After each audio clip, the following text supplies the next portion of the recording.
everyone, and welcome to the I Didn't Know ClearPoint Could Do That webinar series. Today, we are continuing the release with another round of ClearPoint 11 features.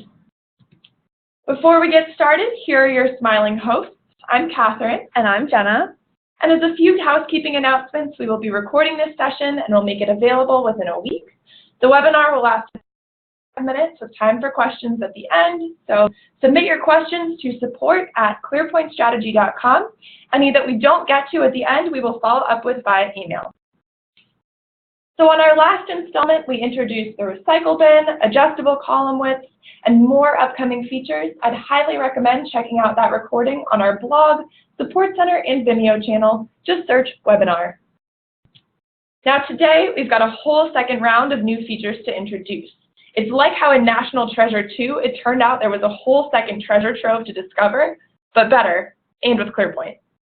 So we'll tackle some time-saving summary report filters, show you some serious charting upgrades, introduce new features for calculations and evaluations, and walk through some new features in the measures library.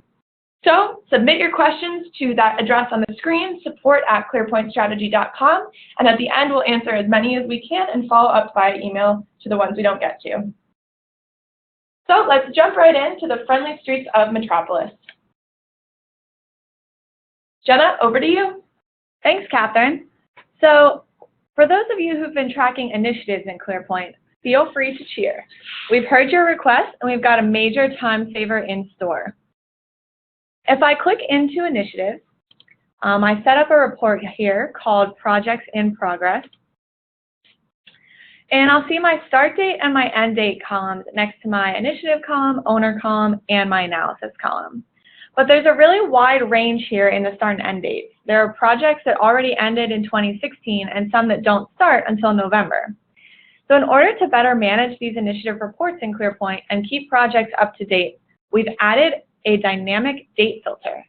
So let's check it out.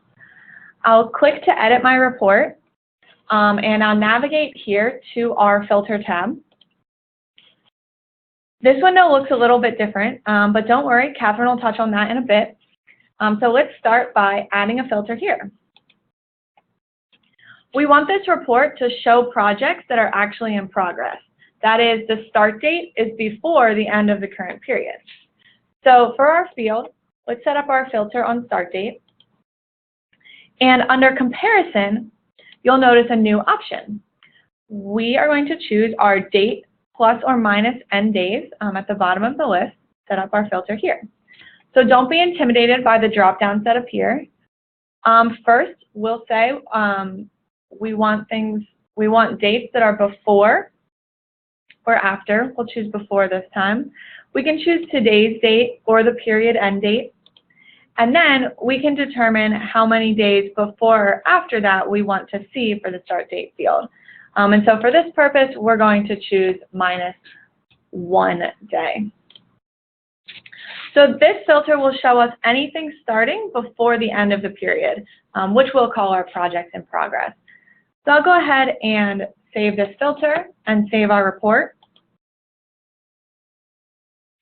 And so now we'll see that only projects that have a start date before the end of the period show up on my report. Wow, neat. So I see where you're going with this, but it looks like there's a project that already finished in 2016. Good catch, Catherine. Okay, so let's add another filter for that. I'll edit my report again, go back to the Filters tab, and add a new filter here. This time, let's filter off of the end date. We'll select our comparison again. And this time, we want the end date to be after the current date -1. So that anything that just ended or has a future end date is what will show up on our report. So I'll click Save. We'll see now our list is shorter. We have just the projects that are actually in progress right now. And if I go ahead and skip forward another month to March, we have a few more projects on our list now, like this Update Police Department Master Plan. This start date's in March, so now it appears on our report. So breathe a sigh of relief. You will never have to re-edit a date filter in an existing summary report again. Yep, it's pretty awesome. Your filters are set unless, of course, you're adding even more useful filters. And useful they are in ClearPoint 11. How could it get more useful than dynamic dates, Catherine? It's not a contest. There's enough awesomeness to go around, I promise. So let's click on our Edit window and Filter tab. And we'll just go ahead and do a little reset here, delete these filters. Now, I'll see at the top here that I have a new dropdown. You've always been able to assign multiple filters to your summary reports and have all of those criteria applied to each element. But now we're expanding this capability so that you can view a combination of elements that comply with just one of the filters you select. So for example, if a manager wants to see initiatives that are owned by any of her team members, we'll just use this dropdown to select any of the below are true rather than all of the below are true. And then we can add our filters. So for our first filter, we're going to filter off of the initiative owner to go along with this example and set it equal to Rhonda. Click Save.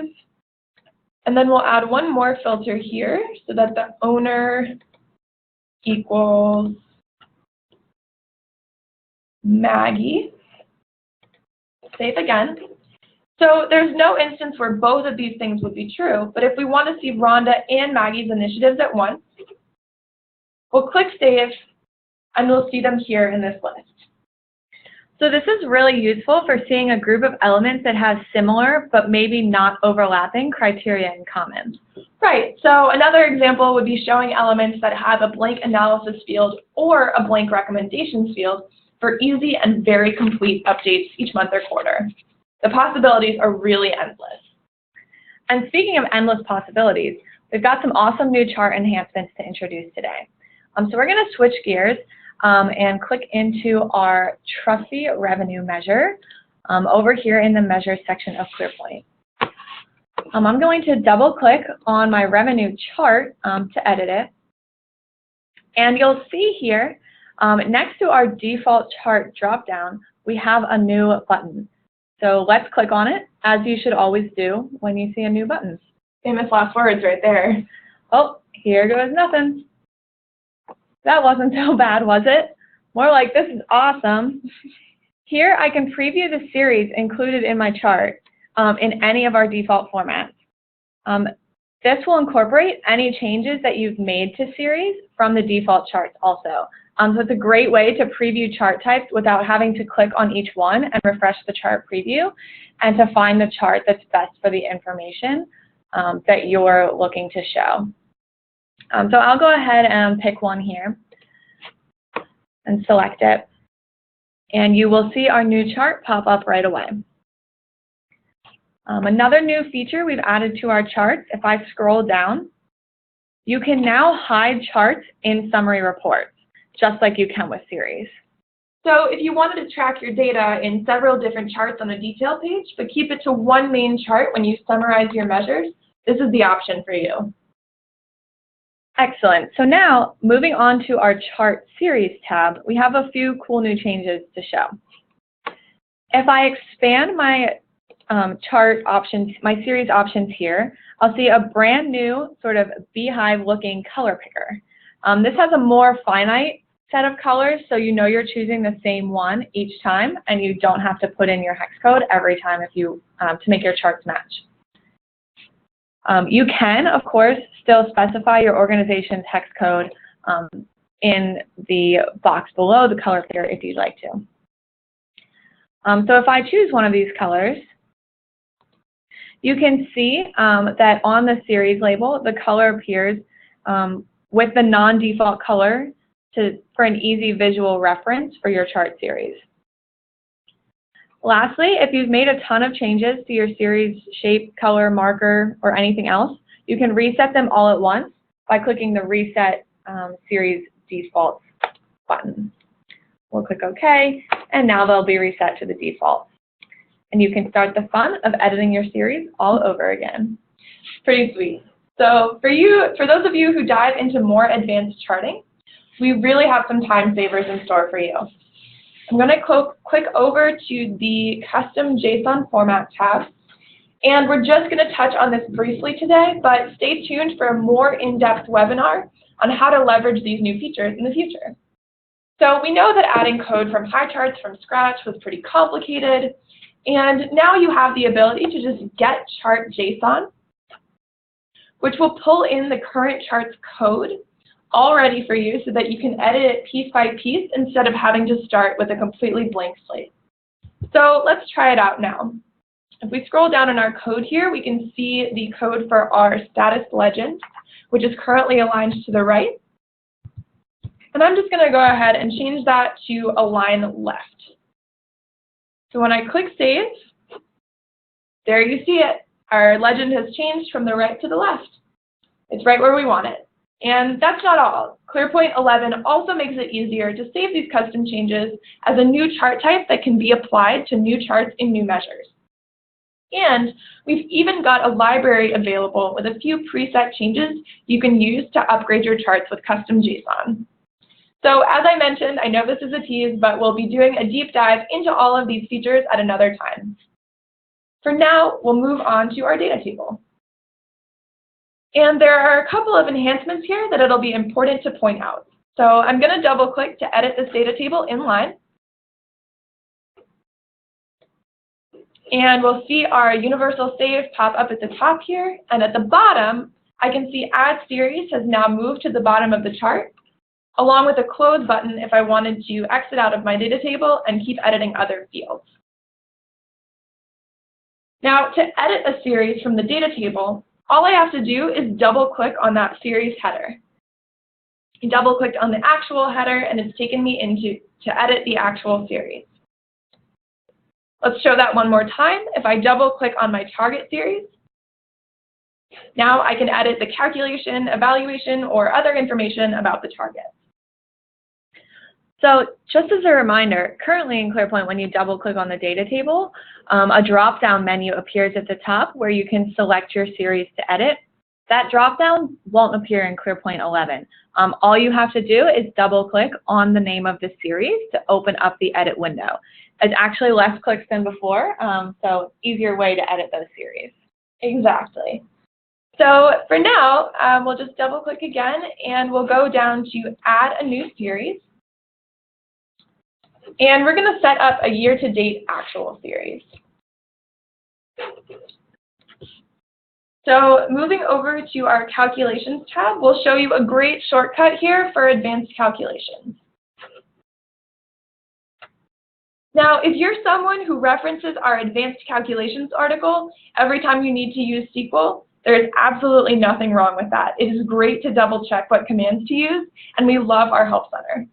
But there is going to be a faster way to access these functions in ClearPoint 11. We're adding a handy reference just for you. So you see this Functions dropdown right next to our operator buttons? This lets you insert a few widely used SQL functions right into your calculation from the Calculation tab. So let's try one out. We'll use a case when function so that we can set up a year-to-date series that shows the year-to-date when there is an actual value and shows null when there's no actual value. So here I'm going to use this function dropdown to insert case when, and then set up the criteria here. So case when the actual value for the current period is null, then this is when we'd want to show the actual calendar year-to-date sum. Add our space in there. And here we'll go back to the functions dropdown for the else command, which determines what will happen in a different scenario. So if there is no, that should say is not null. So when our actual value is not null, then we'll show the calendar year-to-date sum. Otherwise, the series will be null. And we can go back to our function dropdown to end that calculation. And we'll click Save. So here you can see we have a year-to-date actual for when there's an actual value defined. and it's null when there's no actual value. So when I insert my next actual value, we'll see that year-to-date actual update accordingly. So this is great. We wanted to bring these advanced calculations right to your fingertips, and there you have it. Thanks, Catherine. Now, evaluations haven't been left out of the equation, if you will. Ugh, I get it. Calculations joke. Lame. I learned all of my corny jokes from you, Catherine.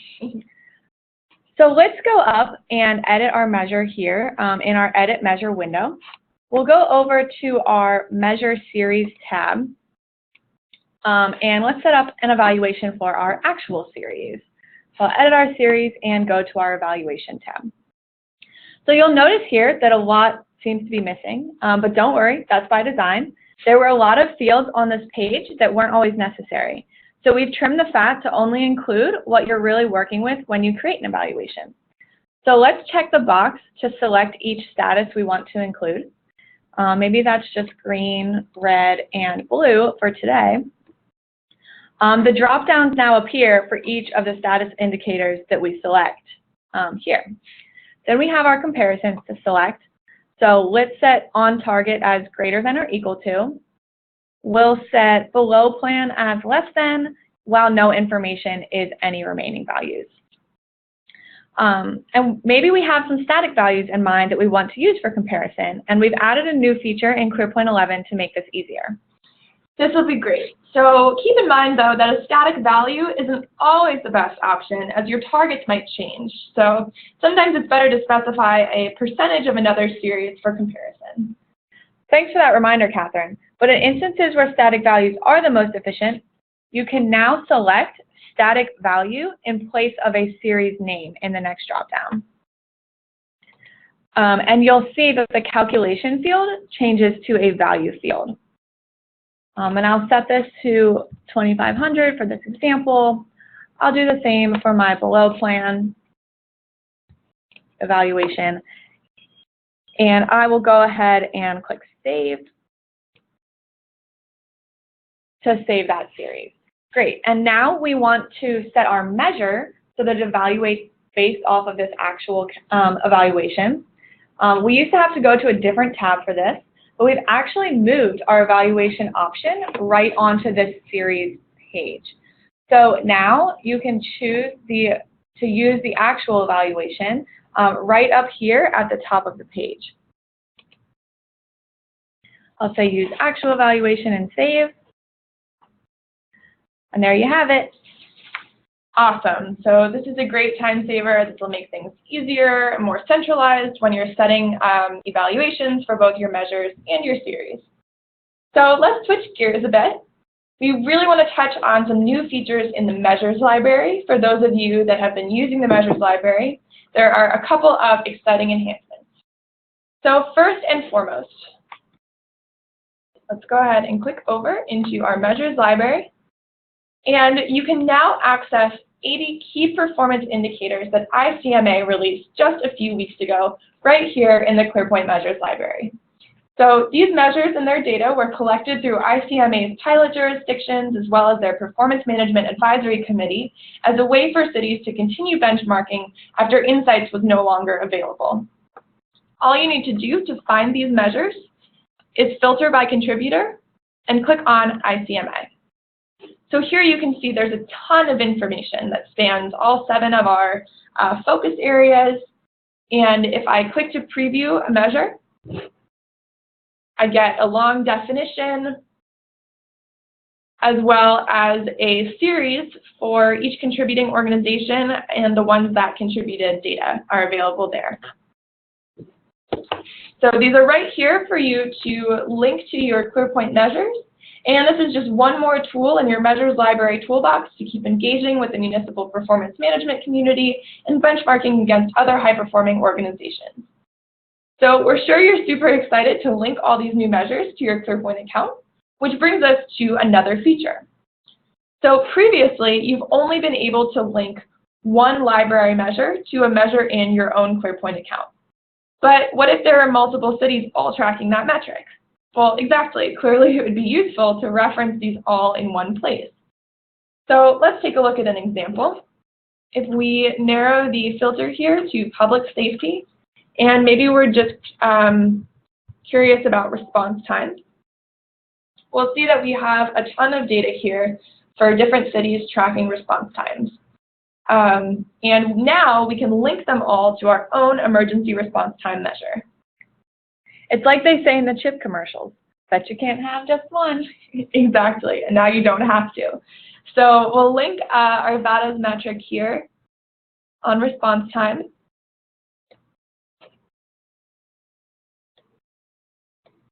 to our own EMS response time measure. Close out of here. And now we can do the same for other measures as well. So maybe we want to take a look at Fort Collins.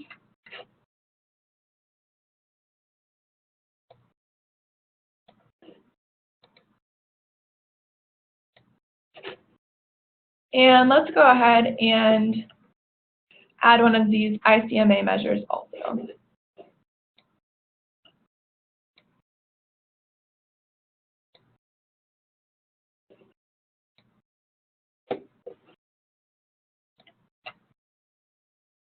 All right, so when we take a look at our EMS response time measure back in our own ClearPoint scorecard, let's go into the Edit tab to find our library measures that are linked here. And you can see that we can now compare to several measures to check on it and see how my own data compares. So I can preview any of these measures, see the data and the series, and how it compares to the measure that I've been tracking. Awesome. So we'll use history to get back to the measures library. And let's take a look at one other area. So if we click over to contributing measure organizations, we organize this into a format that's easier to compare so that you can easily find the information you're looking for. There are several columns here in this grid format. And if we scroll down to our own organization, there's a green pencil icon where you can edit the information if you're one of the contributing organization administrators. And lastly, we haven't forgotten your request for more user access to the measures library. So you can see that measures library has moved from within system settings to sit where non-admins can see it in the control panel.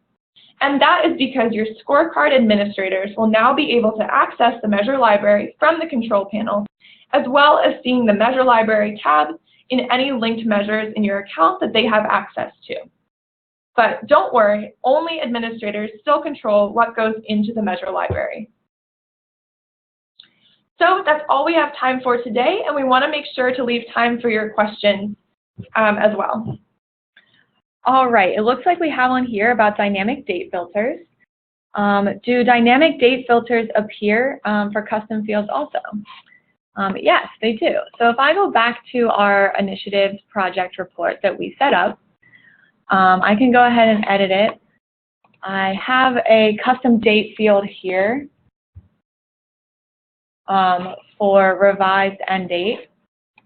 I'll add it to my report. And then I'll go to our filter. I'll get rid of these owner filters we added. And I will add a filter based on that revised end date. So here it is. We'll select our date plus or minus end days. And let's say we want everything that has a revised end date after the current date -1.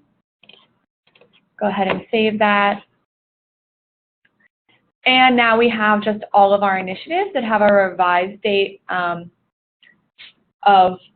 the current date -1.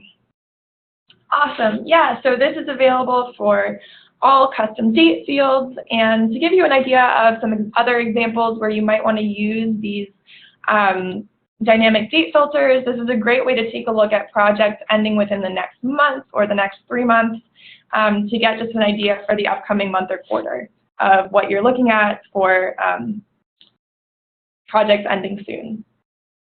So here's another question about the measures library. how will the ICMA data be kept up to date? Which is a great question. We will be adding any updates that ICMA provides to this data into ClearPoint soon after they are available. So stay tuned for any of those updates. We'll be sure to announce them, but it really depends on when ICMA edits that data, and we'll make sure that it's available in the ClearPoint Measures library soon after. So thank you so much for joining us today. We'll see you next time on the next I Didn't Know ClearPoint Could Do That webinar, and happy reporting.